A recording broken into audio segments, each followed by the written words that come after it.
This is just going to be one of those episodes. You may as well just turn it off now. Just run away screaming.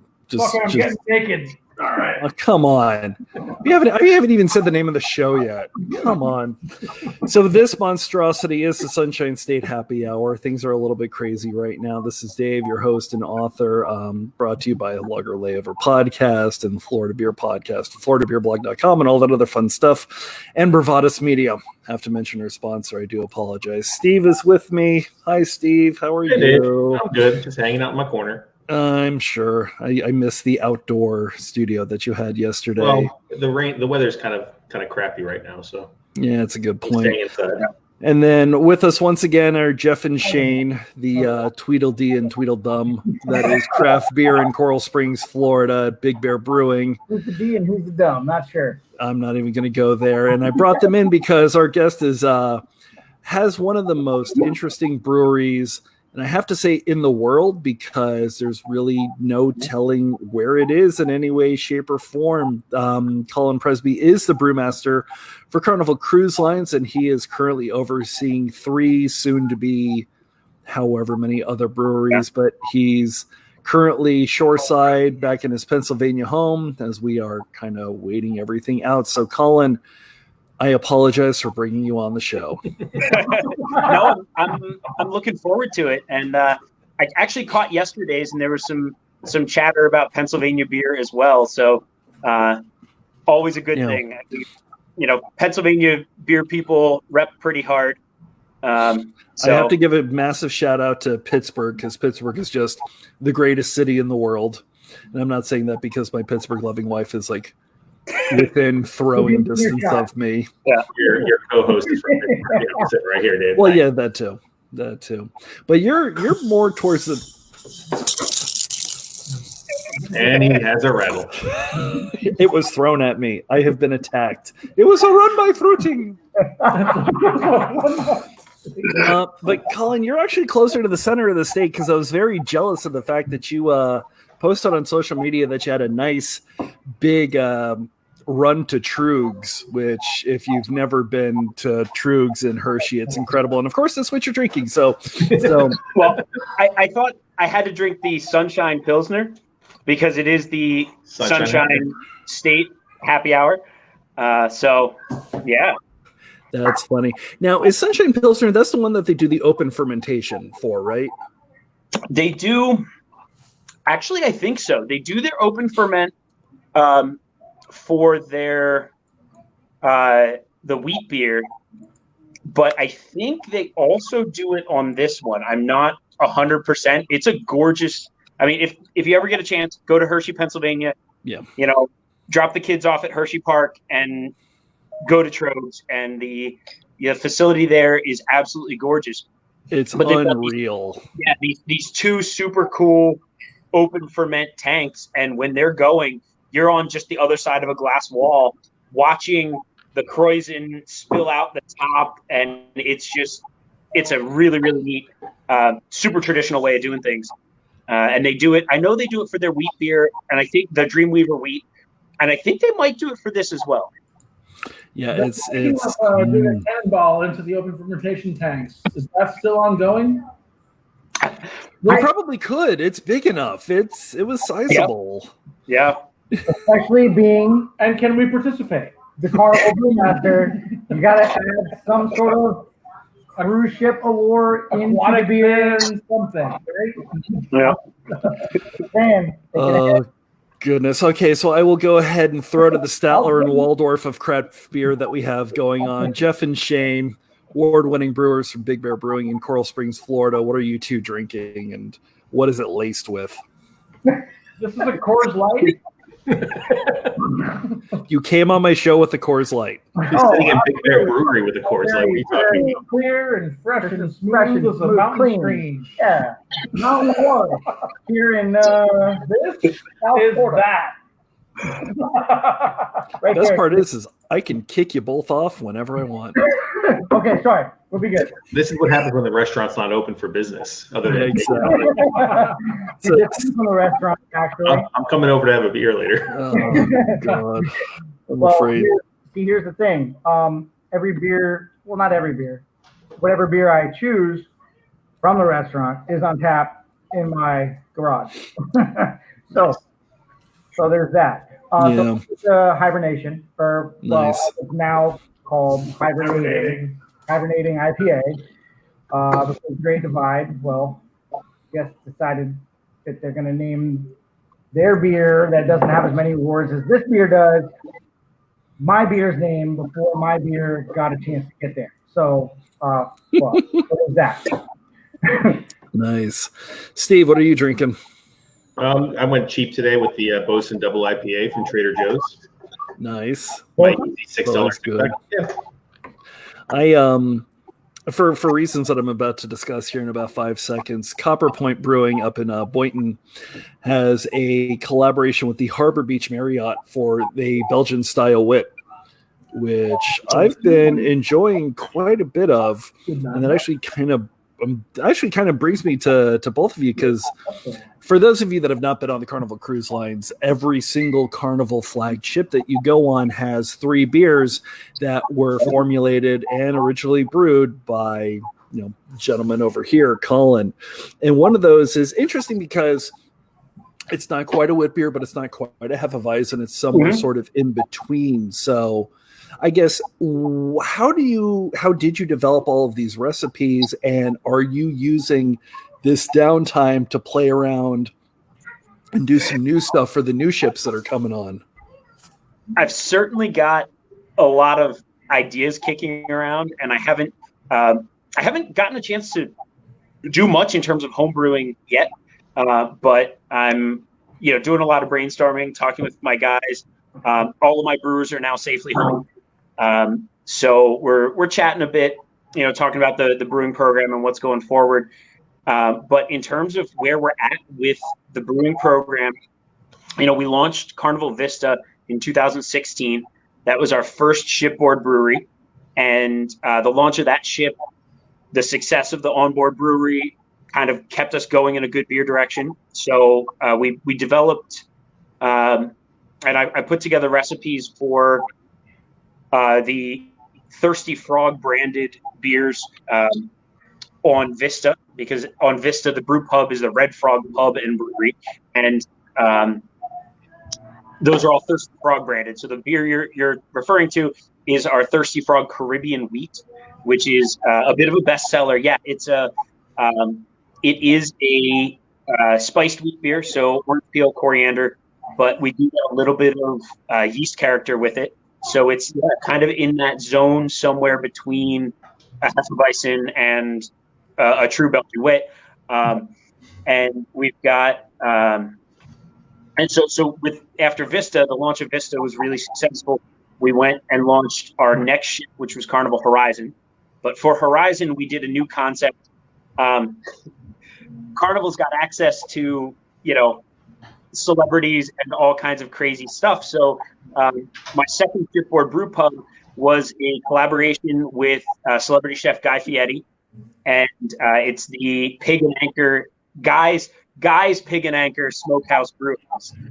I was really hoping for Guy and Colin's Pig and Anchor, but I don't quite have the celebrity cachet yet to pull that. But for Pig and Anchor, we developed. I came up with 4 new recipes for my year-round beers there. We've got the Parched Pig Toasted Amber, which is just a very classic, easy drinking, gateway style kind of American amber ale. West Coast IPA, as the name suggests. Classic hop characteristics, a lot of citrus, a lot of grapefruit. Then our smoked porter. And the smoked porter is kind of a shoe-in with the amount of barbecue we're going through. We've got all the real deal barbecue from, we're smoking it on board. We're doing all that. And I try, sometimes on ship, I get into using some of Guy's buzzwords and terms and stuff, but, it's the real deal. But all the barbecue there goes well with the smoked porter. And then the last one is our farmhouse ale. And so the farmhouse, it's a Belgian Saison classic style, kind of a neat thing for people. It's very much a full flavored beer, but it is the lightest of our year rounds there. And then the third ship is Carnival Panorama. And Carnival Panorama, I also released a mostly year-round beach lager, which is basically a Munich Helles. It's a light, easy drinking, not quite as hoppy as like a Pils, but good beach beer. So we're releasing every new ship. We're trying to do something a little bit different and kind of up the game every time. I've got some new stuff planned for Mardi Gras. I saw some comments about some of my regular guests. I saw comments cruising on Mardi Gras. We've got some really cool. Yeah, there's a lot with that ship that I can't quite talk about yet, but we've got good plans for space all around the ship and utilizing it fully. Nice. And it's funny because I'm sorry, what was that, Shane? Nothing. You're not the host. No, Shane, what were you going to say? Go for it. He said, Steve, your thoughts. I feel like he's spying on us. What's going on? I watch everyone. Colin, it's kind of funny because, Colin, both you and Jeff have sort of mentioned to me that one of the things that you really can't do at your respective breweries is spend a lot of time brewing one-offs, brewing seasonals and such, because your taps, in essence, and your equipment is taken over brewing the staples, brewing the year-round things that, like, your regulars like Nick and Tracy and Jeff, hi everybody, thank you for joining us, that they expect when you go on the Vista, that those four brewers are going to be there. What do you both do to sort of try to get around that as much as you can? Is there any wiggle room? Yeah, for my end, on all three ships, I do have at least one tap line available for seasonal. So, when it started out as me brewing on Vista, I would always say, "Oh, I'm going to make a new seasonal." But now that I've got a couple brewers, working on my team, and we're growing things, and now each of my brewers, every 6-month contract, I'm expecting 1 or 2 new seasonals. And we've got we've done some really fun stuff. Everything from, everything from a guava wheat beer to, I worked with my guys. The last thing I brewed on Panorama before I came home was a split batch coffee brown ale. Worked with my 2 baristas from the coffee shop, Java Joe and Mocha Martin. And so I did. Yeah, fun names. People remember. They're 2 of the best baristas in the fleet. And so I did a coffee brown ale, half aged on cocoa nibs. So it was that mocha, coffee chocolate. And then half was just a little bit more intense on the coffee. And that was when I left the ship, was going very, very well. But then cruising kind of stopped for now. Hey, so quick question, Colin. You have a home ship that you use. Forgive my ignorance to the dynamics of the situation, but do you have a home ship in which you're able to brew on specifically, and then you disseminate all the rest of the recipes down to the other ships, or are they identical? Are the systems identical?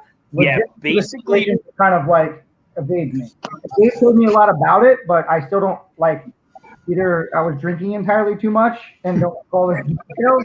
No, I totally get it, and that's a great question. The way we have it set up, basically, all 3 ships so far have identical 3.5 hectoliter systems. So basically 3 U.S. barrel brew house, and so I've developed recipes and protocols.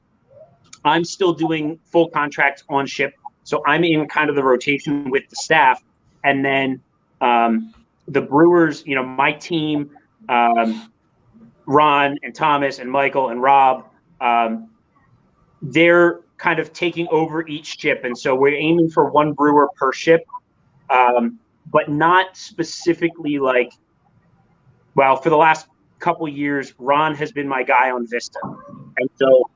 That's his ship. But we have, more importantly, we have a whole portfolio of house beers, recipes, protocols, so we can keep it as consistent as possible, ship to ship, because the equipment is the same. It's all German-made equipment, very high quality, and we're able to get very good control over every step, and we can get good replication, whether we're brewing on Panorama in, the West Coast out of Long Beach, California, or Vista out of Galveston, Texas.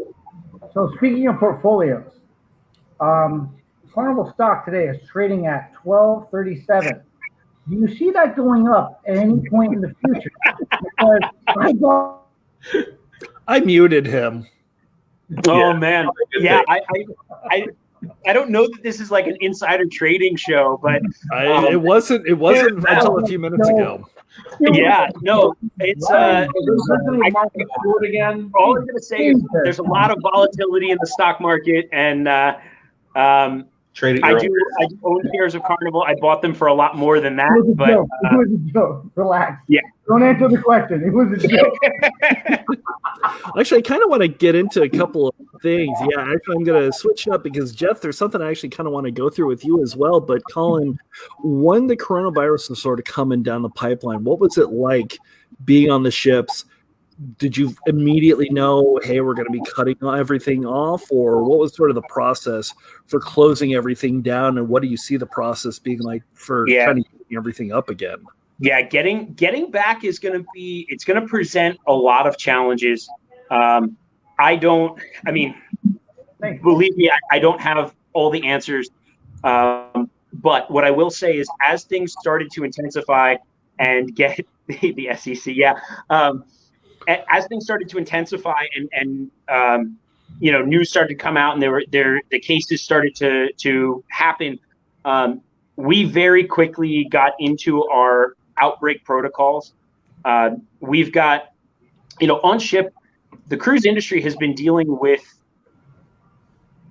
kind of particularly norovirus, but has been dealing with contagion issues for a long time, and has done a remarkable job of keeping things contained. And one of the things I teach my brewers when they first come on ship, as brewers, we clean a lot, but on ship, it's a whole additional level because every surface gets sanitized, in certain schedules, and so the cruise industry has these protocols that were built in a GI direction, but working on adapting them, that's the challenge coming up, is adapting them to other health tricky. Sorry, I was just reading comments, but adapting it to other diseases is a big challenge, but we have the tools, we have the training, and it's something that, I think when things are at a point where we can safely resume sailing, I think the cruise industry is actually going to be in a bit of a leadership role in determining what things look like. Because, I hate to say it, I go into the galley on one of my ships and everything is built specifically so that it can be cleaned and sanitized. And I go into a kitchen and a restaurant on land and it's not quite as built to the same standard. And so on ship, we're actually in pretty good shape to be able to adapt to that kind of challenge. Awesome. So that's kind of my take on it. No, that's perfect. And that speaks to a lot of the differences that you have had to deal with, especially with the brewery and everything. Jeff, the last time that we spoke, for those of you that don't know, Jeff is actually a full-time firefighter. Being the brewer, winning awards and everything is just his hobby, I guess. But the last time that we had spoken, you actually had not been able to go back in due to a month-long break. Now that you're back doing that, what has it been like? What kind of changes have you had to make, and what have you seen out there, really? Boy. Okay. All right. So calls have gotten a lot longer. I can tell you right now that the numbers are overinflated because let's just assume yesterday I ran a call on a lady that would have normally just had nausea, vomiting for whatever reason. Who knows why, right? Nausea, vomiting. But because she had not been tested and because she is a little elderly, that now becomes a COVID call. I have to dress out fully from head to toe and run the call. Cheers, Mark. I have to dress out fully and run the call from beginning to end as if it were presumed COVID. Drop it off to the hospital as it were presumed COVID.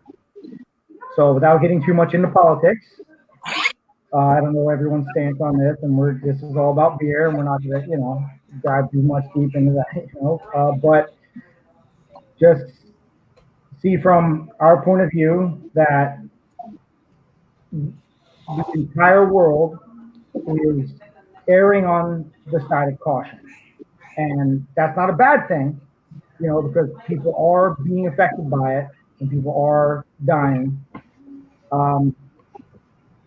But in my personal opinion, our economy is being destroyed on a way worse level than what this virus actually poses as a threat to us as humanity. Gotcha. So, no, that makes sense. Steve, I actually would love to get your input on this because you do work for the city of Fort Lauderdale, which is obviously the biggest city in the county that we live in, unless I don't know anything about Weston or something I don't know. What kinds of things are you seeing when you go out there? Because you're out pretty early and people are still riding up and down the beach all day long. Bicycles are still riding up and down A1A. Like, it's normal business, except Hemmershey is now clean enough you can probably eat off the sidewalk. But I know the city is looking to reopen in the next 2 weeks or so. I think they said the 24th they would start, restaurants on a limited basis and stuff like that. So we'll see how that goes. Awesome. That makes sense. Jeff, I know that you at least have some beers that are flowing a little bit. Colin, your taps are completely dry and will be for the next couple of weeks. Yeah. But one of the things that especially, beer nerds like all of us kind of realize is that you have to keep your lines clean, and to keep a clean line, you have to keep stuff flowing. You have to keep, package rotating and so on. How at Big Bear, and then how are you kind of keeping that going as much as you can? And then, Colin, what kind of prep are you going to need to do with your ships to make sure that they're up to the spec that you wanted them to be to begin with? Yeah. So Jeff, you're okay. Colin, go first. Jeff, do you want to jump on first? Yeah. My answer will probably be a little shorter. My answer is Shane. Go clean the taps, dude. Go fuck yourself.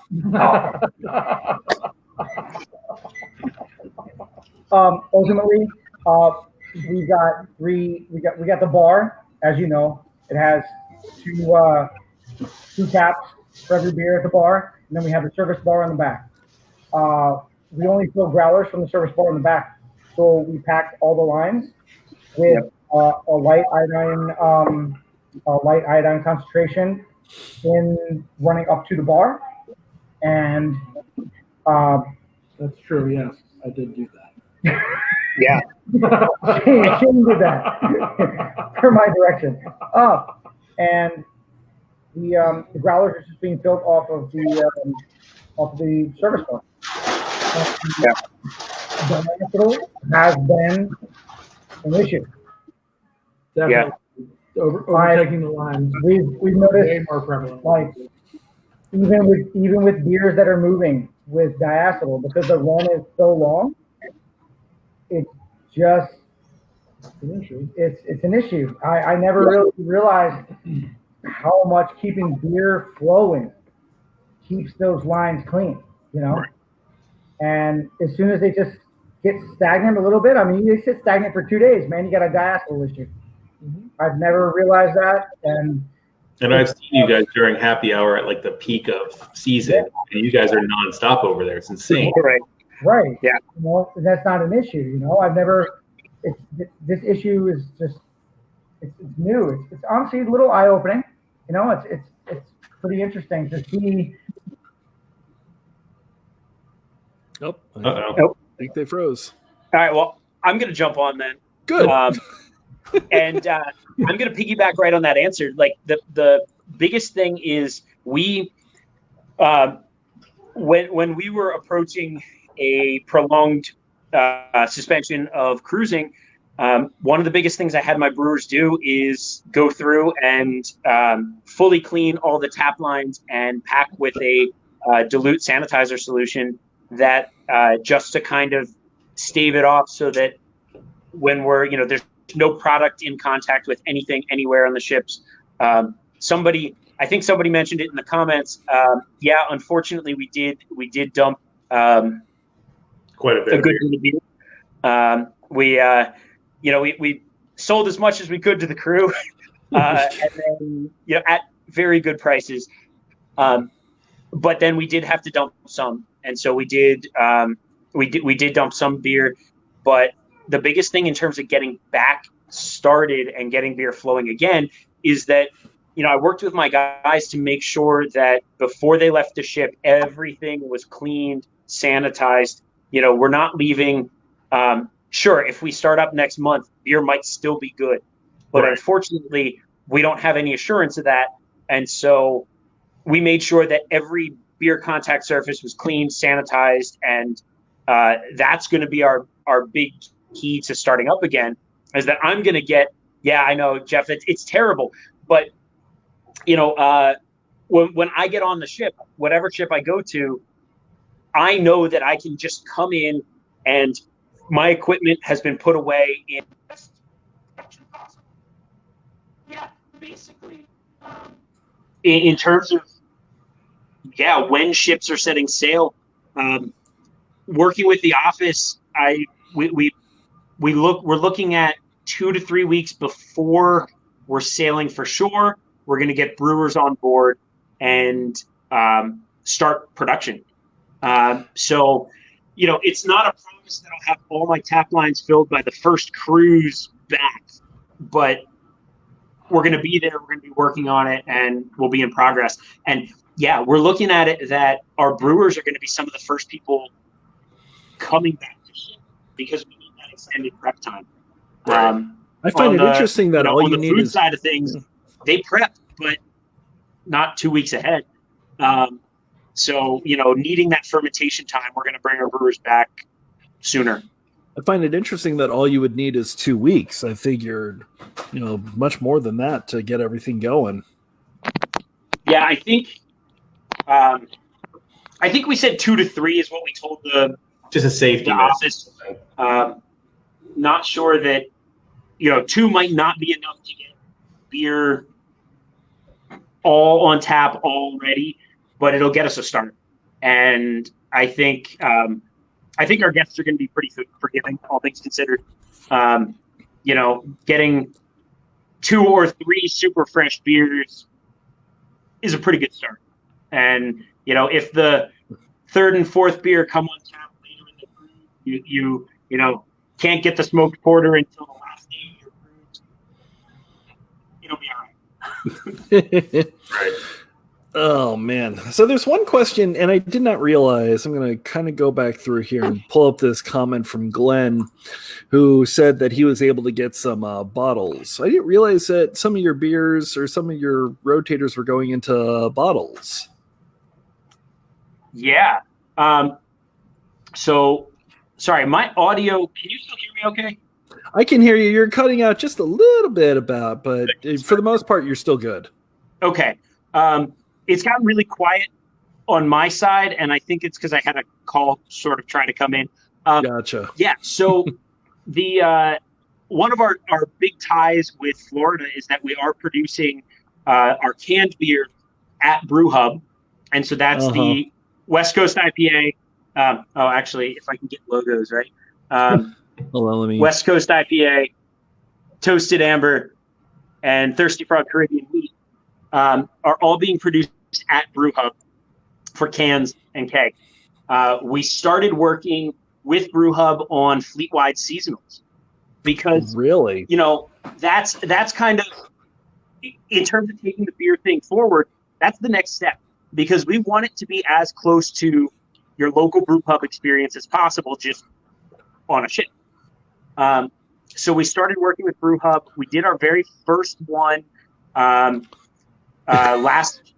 we did our very first one in the fall. It was pumpkin ale, and the pumpkin ale we put into draft and bomber bottles and sent that to all 27 ships around the world.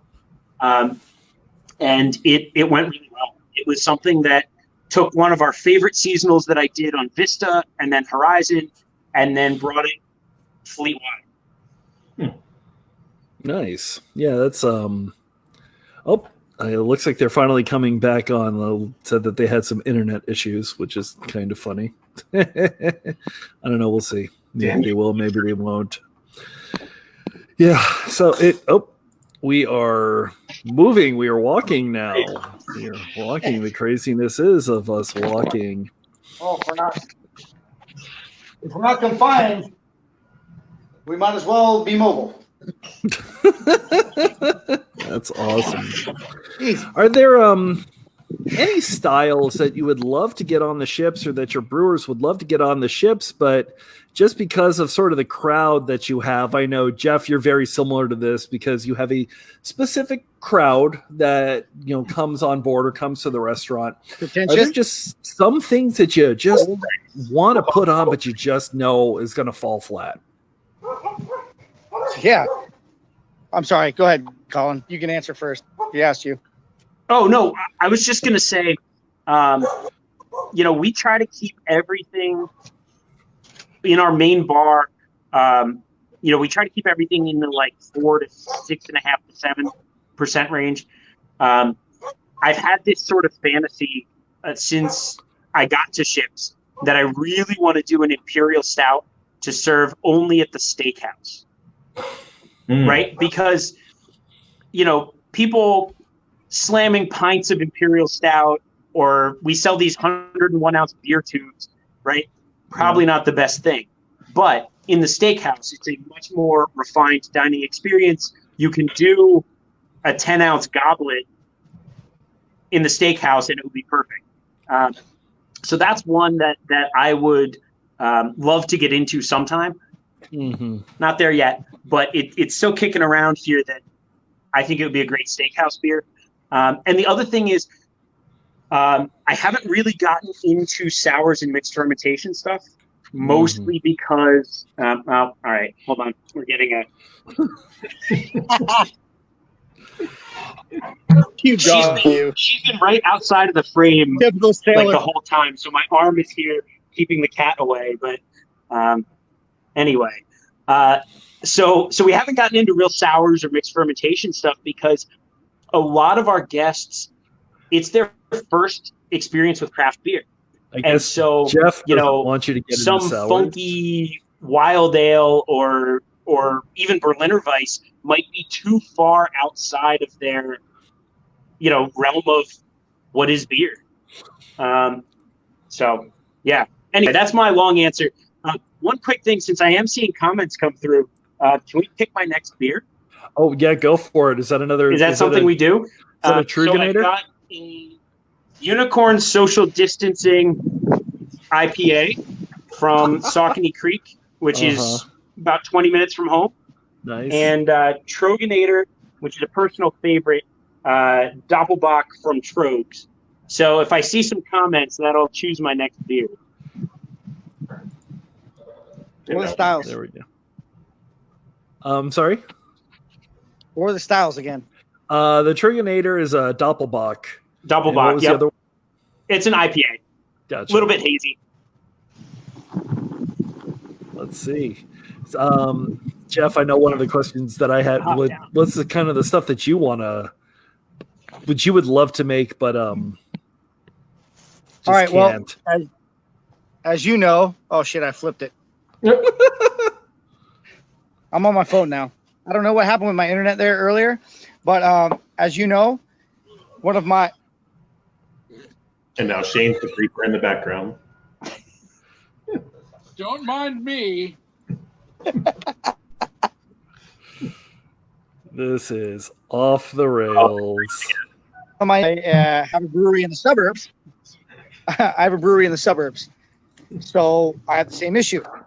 A lot of their people, a lot of the people that come out are it's their first time experiencing craft beer. So I scare them off with a quad or whatever, which weirdly enough, I meddled with.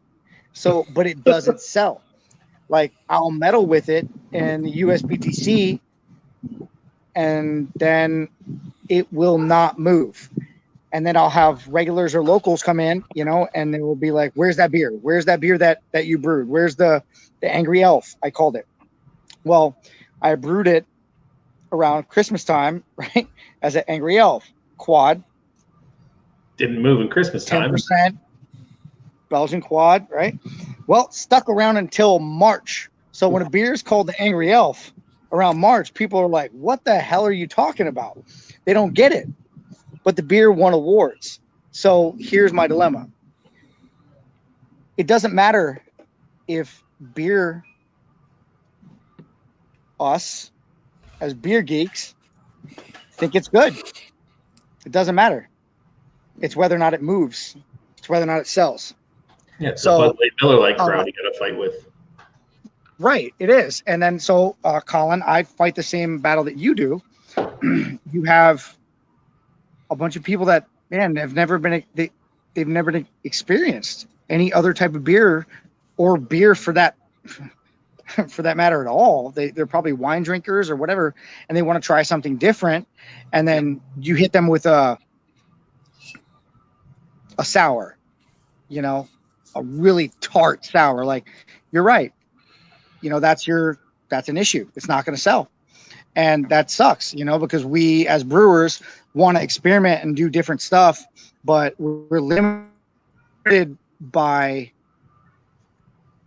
market in which we are subject to, So Sure. Unfortunately, the drives the beer, and as much as we'd like to say, we're just going to do what we want to do all the time. If the beer doesn't sell, what are we left with? You're the fool. Yeah. Well, Colin, that's a good question. Do you get a lot of like the big beer people, kind of like what Jeff was talking about? Do you get them to coming on the ship and be like, okay, where's the really crazy stuff? Where's push the envelope? What else can you do? Give it to me, push a man. Shut up. I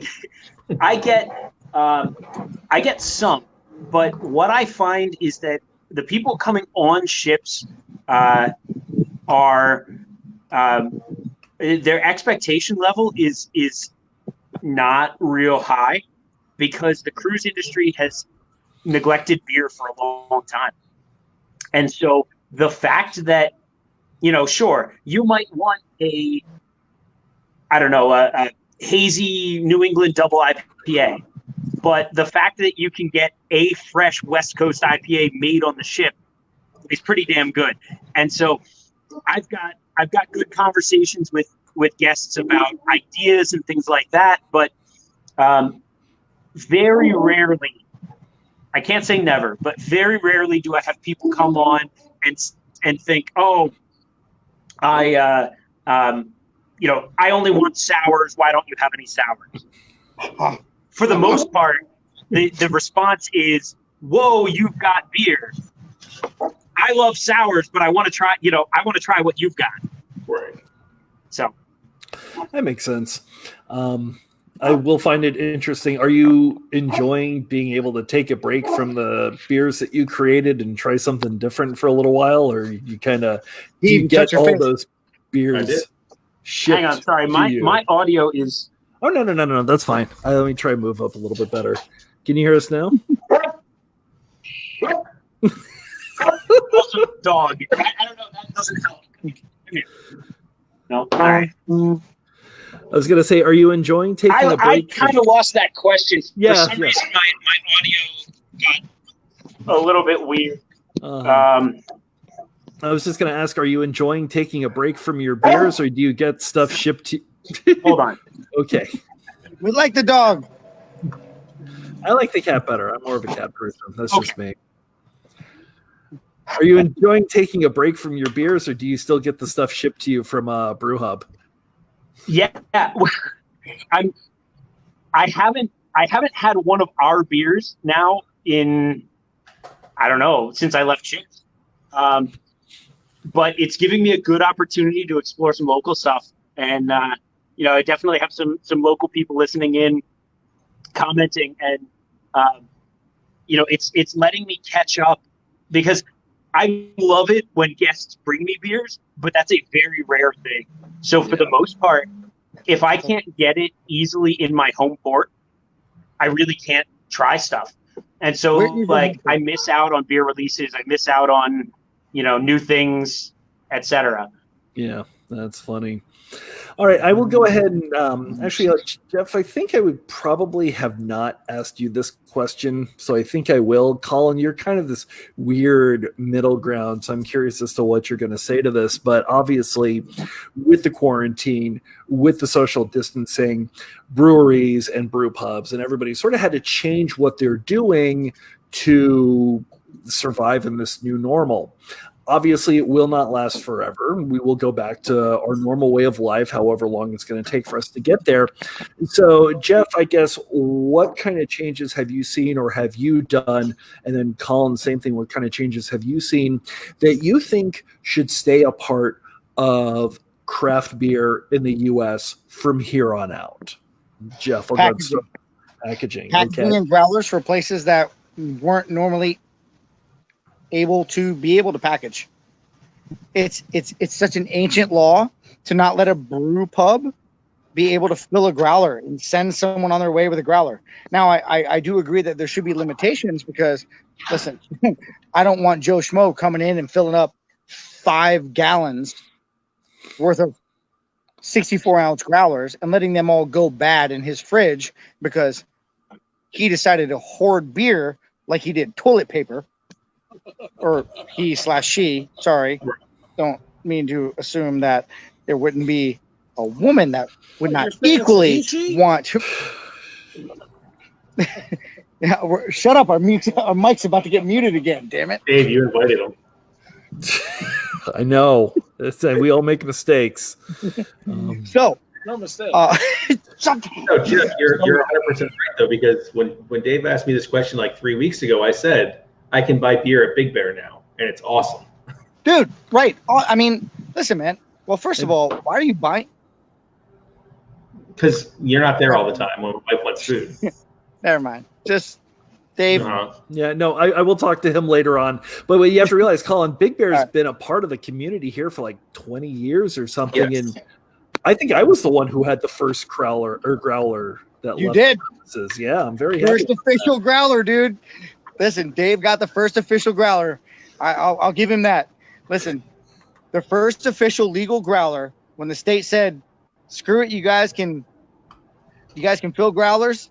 I mean, there's always been that gray area. Like, okay, you can fill a growler, and I knew I could do it. They just have to come and find me afterwards. But either way, Dave came in. Hey, you guys filling growlers? I'm like, hell yeah, we are, especially for you.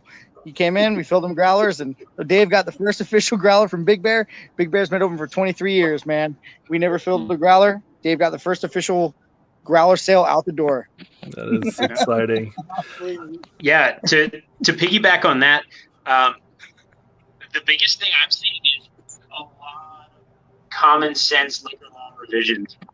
And Pennsylvania, that could be several podcasts worth of discussion of Pennsylvania liquor laws, but we're starting to make some of these revisions that just make sense, and so I'm hoping that some of them stick around. But also, seeing small breweries package. I know in Florida it was a big legal thing, but in Pennsylvania, it's there was so much focus in the last few years in on-premise. And everybody was drinking on premise. And even if, we could fill growlers, but, fill a growler, drink on premise. And some of the breweries like Trogs and Saucony places that are prepared to package, what they're seeing, I'm talking to some of their sales guys, is that the packaged beer, the cans, are continuing to sell and even improving sales. And so, yeah, having access to beer, that coming out of this, I think we're going to see in every state some amount of revision in the intricacies of their weird ass beer laws. That's a great place. Yeah, exactly. Well, let's hope these get changed. Yeah, go for it, Colin. Hop off and reconnect? Actually, I was just about to end the show. Oh, good. Okay. Yeah. So that was well, it. In that case. Oh yeah, so thank you so much. Obviously, Colin Presby is the brewmaster at Carnival Brew Lines, or Carnival Cruise Lines, not Carnival Brew Lines. Carnival Brew Lines. I like that. Maybe. I like that. I like the sound of that. Works. There's a business idea. I'm in. There you go. There you go. Yeah, unfortunately, I did bring Jeff and Shane from Big Bear Brewing Company in Coral Springs, Florida. Steve is with me as always. If you're interested in us, come find us at floridabeerblog.com. We're a Florida Beer Podcast and Lager Layover Podcast. Tomorrow's show is going to be a lot less crazy. We have Odd Colony coming in from Pensacola. Very excited because they're doing a lot of Omid ferment and a lot of great stuff up there. So make sure to come join us every weekday at 6 p.m. Eastern. Thank you so much for everybody coming in. I need to go take a shot of whiskey now. Goodbye, everyone. All right. Cheers. Bye, guys.